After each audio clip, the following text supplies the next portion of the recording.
Yeah. I'm not gonna lie, rather had fun, I like the fact that Utah in the chase, we actually have a good playoff chase, which I wasn't expecting. We've got right now the Chicago Slice on the outside looking in, but they're only 0.7 points behind the Miami Pickleball Club in terms of points per match. So, we actually do have a little bit of a playoff chase there. I don't think Atlanta's in the conversation.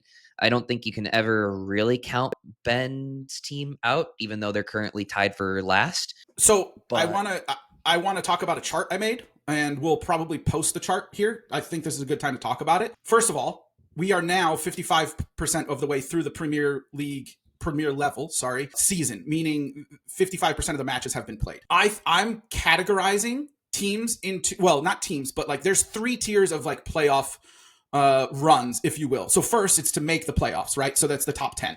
But secondly, I would say another chase, if you will, is to make the top 6. So therefore, you don't have to play in that play-in game, 7 through 10. And then obviously the top 2, because you get the bye.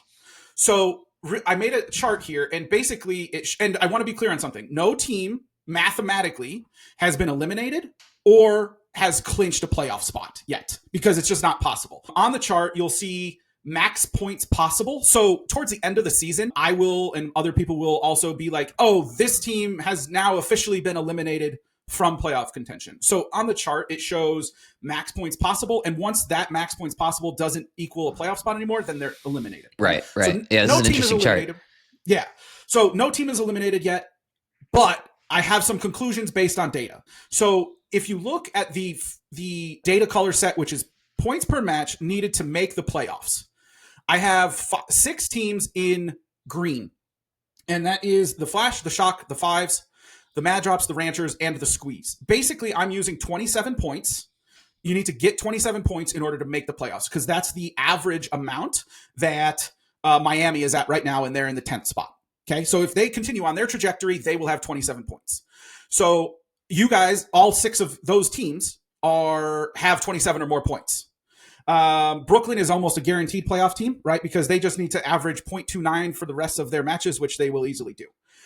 Columbus is also most likely a playoff team. And then you basically have 3 teams, Utah, Miami, and Chicago, fighting for the last 2 spots. Atlanta, technically, I would say is probably, they don't have a good chance. They have to average 1.5 points per match, and they're nowhere near that right now. They're currently at 0.8. Yeah. So, and then, I love that you have some encouraging thoughts about the Hogs.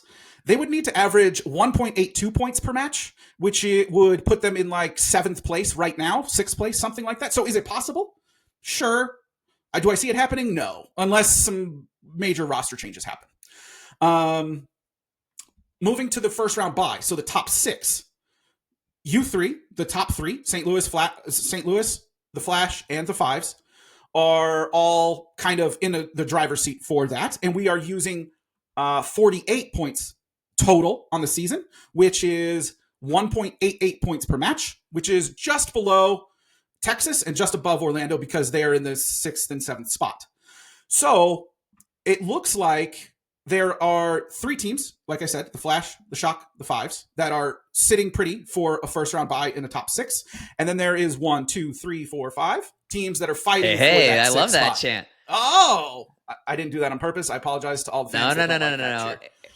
Erik is now outed as a Fives fan. We appreciate it. Welcome to the club. Thank you, Erik. Oh, I can't believe I just did that. So Brooklyn, LA, Texas, Orlando, and Columbus are all kind of fighting to get in the top 6. And so, pretty much everybody else is eliminated. Utah has an outside chance, but not looking good. And legitimately, everybody else is now eliminated from that because they need more than 3 points per match to do it. Mm-hmm. And then lastly, it looks like the top 2 is the Flash. This is not crazy information to anybody, but I'm using 2.48 points per match, which is above what you guys are at, but well below where the Shock are. And so the Flash and Shock just need to average 2 and 2.09 points per match in order to lock up the top 2, while you and the Fives and Brooklyn are pretty much the only 2 in contention still to be a top 2 team. And Brooklyn, you're like, well, why? It's because they haven't played as many matches and they still have a lot to go. And so they have a high ceiling for how many points they could possibly get. So this is super nerdy. we'll put the chart up to make sure that people can see it. But this is how I track things throughout the season in order to say like, oh, this team has been eliminated or this team has clinched whatever. I use a different version of this, but I wanted to show the audience just to see where things are at, halfway through the season. Yeah, gotcha. No, I think this is super helpful for me at least, and I think helpful for a lot of these GMs and whatnot. So this is cool. Yeah, I think you take the early season. I don't think we would have had Utah Black Diamonds in contention for a playoff spot, but like, right, they're sitting somewhat pretty for a playoff spot. I think they're in a really good spot for playoffs. I mean, Miami, or who was the other team? Chicago. They're going to really have to make a run. Like, they can't just keep going at just a 1 point per match type of situation. All right, so last week I told you guys about superpower and how we're actually going to follow along with my superpower journey a little bit here. But superpower is basically a personalized sort of health concierge. Last week I did my blood test and I got my results back from Superpower, and they're going to be reaching out to me with a coach basically to tell me what my blood is saying. Now, I really, really, really hate needles, but there were some really interesting things in there that I'd really like to talk to my new Superpower coach again. So Superpower runs over 100 lab tests on everything in your blood, including gut health. They give a personalized game plan, and they have an AI chat so you can dig into the data on your own without a medical degree. Like I said, I've got my results coming. Thomas's are on the way. And if you want to see what's really going on inside your own body and get a good knowledge of that, you can head over to superpower.com/start/the dink or hit the link in the description. Yeah. I'm not gonna lie, rather had gonna